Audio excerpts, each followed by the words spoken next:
kahandona boite nang ai mel tha anom chuang silong kalen rual du te pon e mel tha an ti che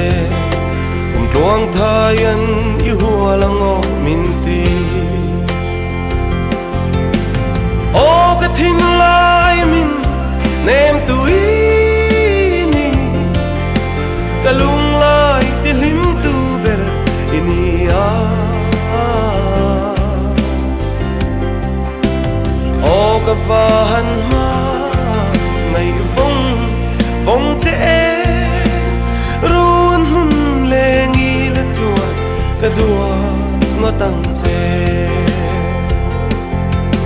lung ei lung dum tu bel nge i than eng vang in nge boite min nol bi kang le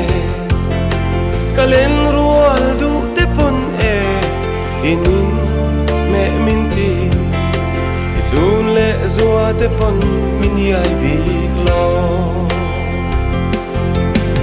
o ka thin lai min nem tu ini kalung lai ti lim tu ber ini a o ka van ma ngai vong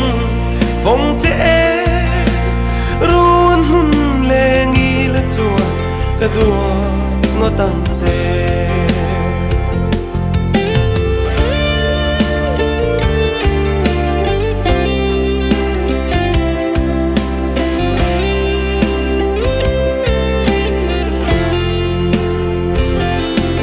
mana chuan e boite kalo shelo che tuna chuan ka shia che ka shereng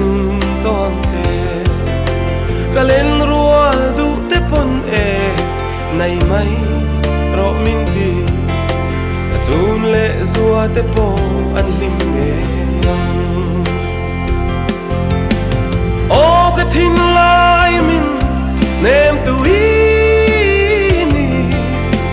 kalung lai ti lim tu ber ini a o ka van